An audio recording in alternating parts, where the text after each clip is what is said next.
നമ്മളെ ഫാം ഉള്ളത് ഇങ്ങനെയാണ്, ഹെഡ് ടു ഹെഡാണ്, കണ്ടില്ലേ? അപ്പോൾ നമ്മളെന്ത് ചെയ്യും, ബാക്ക് ഭാഗത്ത് പശുവിന് കിടക്കാനുള്ള സ്ഥലം കഴിഞ്ഞാൽ ബാക്കി 188 സെൻറ്റിമീറ്റർ കഴിഞ്ഞാൽ ബാക്കി 46 സെൻറ്റിമീറ്റർ ഗ്യാപ്പിൽ ഒരു ചാലിട്ട് കൊടുക്കും. ചാലിട്ട് കൊടുത്തു കഴിഞ്ഞാലുള്ള ഗുണം, ദോഷങ്ങൾ ചിലപ്പോൾ ഒരു പക്ഷേ ഒരുപാടുണ്ടാകാം.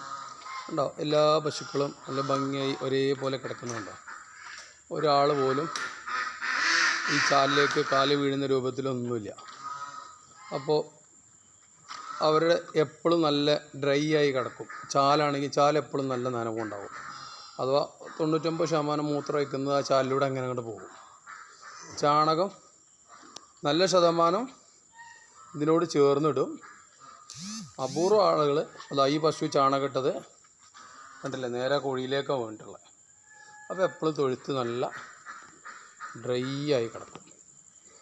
തൊഴുത്തൊക്കെ നല്ല പക്ക ഡ്രൈ ആയി ഉണങ്ങി കിടക്കുന്നുണ്ടോ പറയുമ്പോൾ നമ്മളെ ഫാമിനുള്ളിൽ ഒരു ഫാന് പോലും ഇല്ല. കണ്ടോ, ഇങ്ങനെയാണ് ഇതിൻ്റെ